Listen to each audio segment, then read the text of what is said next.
Badenoch, do you agree with the former Prime Minister Gordon Brown that we should abolish the two-child cap on benefits? The two-child benefit cap? Yes. It needs to stay. There was a reason why we brought it in, and it was brought in better economic times than we have now. But the fact is, our welfare bill continues to grow. We're spending over 100 billion on servicing debt interests every year. We're borrowing to pay welfare. The two-child benefit cap is reasonable, it's the right thing to do, and we want people to know that we manage the economy properly. That's what a government should be doing. I don't think it is right to scrap it. Well, this government says it's considering scrapping it. Mr Farage is absolutely clear he wants to scrap it. Are you sure you want to be the outlier here?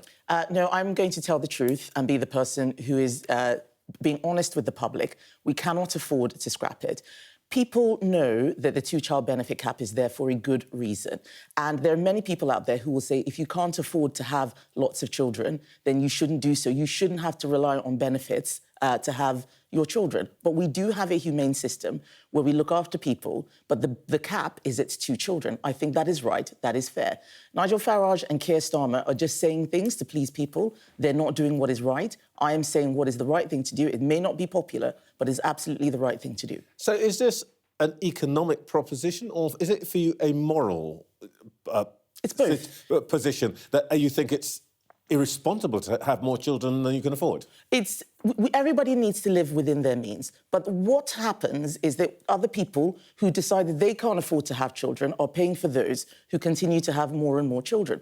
We know that there are issues with lots of people with the cost of living. There's a lot that we can do to help. But scrapping the two-child benefit cap sends the wrong signal. And as far as I could tell, that's where Keir Starmer was about a year ago. He removed the whip from 7 MPs who voted against it. Now he's changing his mind. This is a Prime Minister who is not honest, who doesn't have a plan, is confused, is making everything worse and is damaging our economy. And this will just be the latest in a long line of decisions. I mean, just this week, they've had all sorts of horrible things, giving away the Chagos Islands for £30 billion.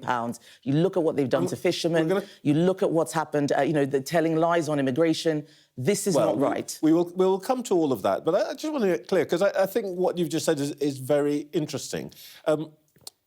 Someone who has a third child might watch this and say... I have 3 children. So I'm saying this as somebody who has had 3 children. I waited until I could afford them. We do know that there are many people who find themselves in circumstances where they can't afford to look after their children. We think the two-child benefit cap is the right place so that people know that they can be looked after, but that doesn't mean that they should just have as many children as they want without having the means to support them. Somebody who makes that judgment and says, I can afford the third child, but for one reason or another, they fall on hard times. Are you saying somehow to that person that they are in some way morally deficient? No, I'm saying to the person who is saving up and making sure that they can afford the children that they have, that we're not going to take your money and give it to someone who is not necessarily making those choices. And I'm also saying to all of those people out there of all ages that the Conservative Party is a party that manages money sensibly. We cannot afford to spend hundreds and hundreds and billions on benefits. We are now spending more on paying off the interest on debt that we've borrowed than we are on education. This is not sustainable. Nigel Farage and Keir Starmer do not care about that. I care about that, because the worse our economy gets, the poorer we all will become, and then we won't be able to afford any benefits at all. So Keir Starmer was right or wrong to U-turn on the winter fuel allowance? Well, let's see what he actually does. We voted against the winter fuel allowance. We said he should not do that. This is something the Conservatives would never have done. You would never have cut it?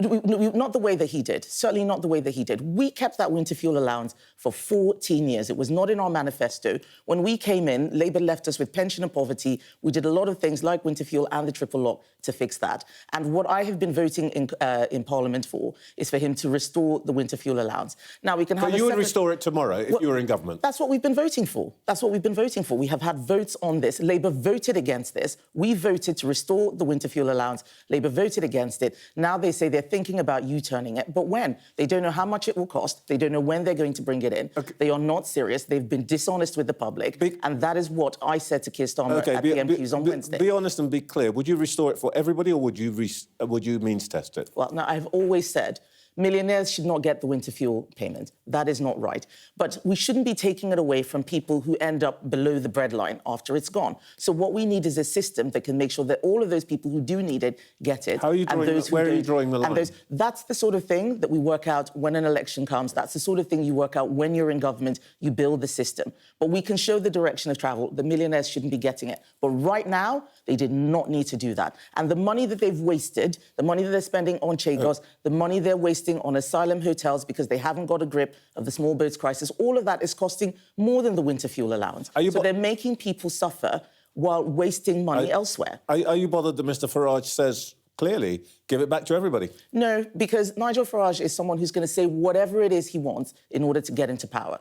I'm taking the hard road. I'm not going to do that. We spent years chasing polls, telling people what they wanted to hear and not delivering. He is doing that now. He's making the same mistake that Keir Starmer made of making promises and then they'll get into government and can't deliver it. We're going to do this the hard way, but the right way, the moral way. Are you envisaging that Mr Farage could get into power?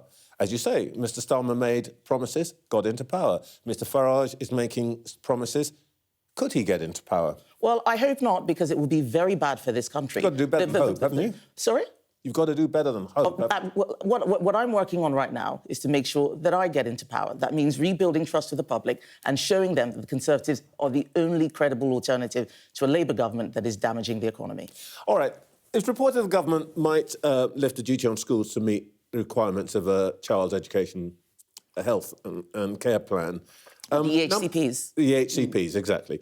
Numbers have shot up by 80% in the last 8 years. Do you think it's actually time to think again about this? Well, I'd be very surprised. I'm quite surprised to hear that the government is thinking of stopping EHCPs. I think that we need... To be fair, the Deputy Prime Minister said this morning that they are not, though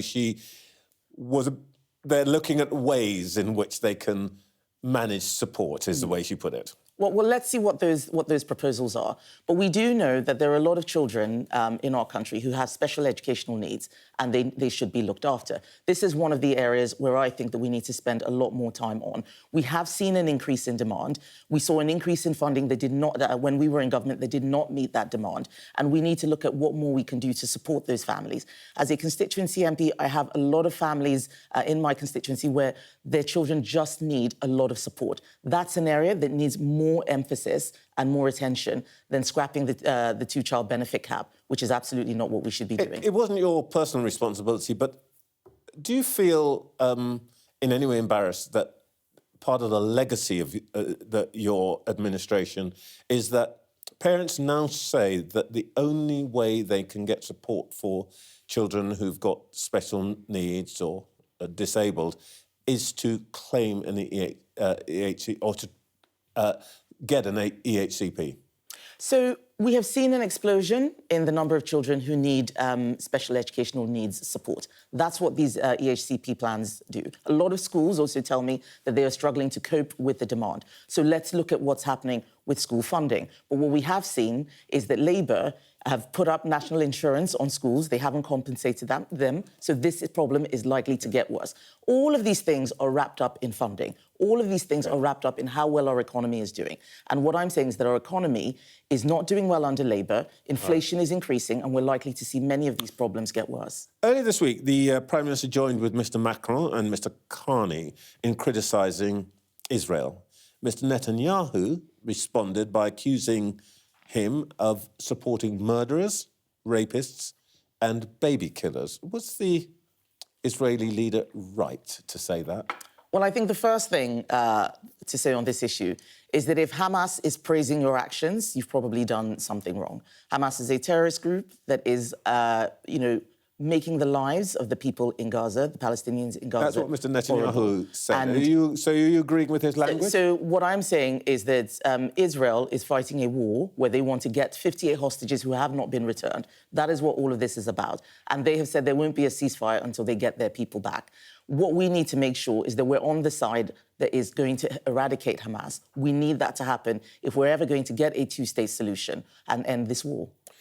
But does that mean that you, A, support the current Israeli action and that actually you think that Mr. Netanyahu's language on this is justified? I'm not here to police the language of the Prime Minister of Israel. I'm not asking you to police it. I'm asking... What he has said, people need to know where you stand. Yeah, but I've been very clear where I stand. Hamas is a terrorist group. They are not our friends. I'm talking about what Trevor, you think about the Israelis' Yes, but it's all related. Who funds Hamas? Iran. An enemy of this country. An enemy of this country. Israel is fighting a proxy war on behalf of the UK, just like Ukraine is on behalf of the Western Europe against Russia. We have to get serious. We have to get serious. There was a terrorist plot in London against the Israeli embassy. We saw 2 Jewish members of the Israeli embassy in DC killed. Whose side are we on? We need to make sure that the hostages are returned. No one wants to see a war in Gaza. Palestinians are suffering. Netanyahu is complaining that he thinks our leaders are carrying out the wrong action. He has every right to say that. What I want to see is Keir Starmer making sure that he is on the right side of British national interest. That cannot be on the side of Hamas. I'm asking you about the Israeli language and Israeli action. Are you actually equating the Israeli action in Gaza with Ukrainians? So Israel is fighting a war. Israel is fighting a war. It is not for me to police exactly how they are doing that. It is not a genocide, as people are saying. There are a lot of things which we can criticize Israel on, which I have done in terms of how they may carry out some of these actions. But the bottom line is they are fighting a terrorist group that is trying to destroy that country. They want to get their hostages back. And if Hamas is praising the actions of Macron and Starmer, something is not right. This morning, it doesn't sound like you're criticising anything that the Israelis do. That's not true. I have criticised things before, but right now there are 58 hostages. There are 58 hostages who have not been returned home. If you sat where I sat and spoke to the mothers of those hostages, like I did, who were talking just a year ago, 2 years ago, about posters of their children being ripped down while they hadn't come home, I think that we need to recognise this is a very difficult situation. But I do not want to be in a position where a terrorist group is praising my actions, and that is where Keir Starmer has found himself. I do not think that we should be doing anything that is not in the national interest of this country. An Iran-backed terrorist organisation is not one that we should be getting praise from. You attacked the Prime Minister over the Chagos Islands deal, but your party started those negotiations, and you too would have had to pay Mauritius to take them off your hands. No, no, and no. We did not start negotiations. We had talks with them after... James Cleverly sat there and told me that you started it. So David Cameron was the last foreign secretary. He stopped those talks. No Conservative minister signed anything. No Conservative minister ever would have signed anything. Giving away British territory for £30 billion, £100 million a year, 2% inflation. That's 2,000 nurses every year that we could fund. Territory we already own and paying for the privilege of giving it away. So you would and why did they give it? Why, of course. Irrespective of the international law that says actually they shouldn't be ours. No, but again, that is not true. In terms of sovereignty and territorial disputes, those courts do not have jurisdiction. It is amazing that Keir Starmer has given our territory away, paying for it. We would never have done that. And it's also put us in a strategically weak position. Mauritius is an ally of China. They are, they issued a communique where they talked about collaborating more with Russia. This is a military base which we're giving away. We're paying to give it away. And the most extraordinary thing, Trevor, was in the language, in all of these court cases, it's reparations, that this is reparations. It's all about decolonization. I cannot believe that we have spent £30 billion on that. It is immoral. It is wrong. Keir Starmer has failed. It is a surrender. He is not acting in the interest of this country. All right, just very quickly, if I may ask, your 12-pointer drift of reform in the polls, there's gossip amongst your backbenchers and local councillors. Is it really annoying to you that people keep talking about the return of Boris Johnson? Do you know what, Trevor? People always have been underestimating me since I was 16 years old, and I came, back to the UK with £100, my dad's last £100, working at McDonald's to look after myself. Look where I am now. There are lots of people... 12 points adrift in the polls, that's where you are. No, I'm leader of the Conservative Party after a historic defeat, and I'm going to take the right decisions to get us back. I'm not going to announce lots of policies to chase polls, like Nigel Farage is doing, things that are unaffordable, like the two-child benefit cap.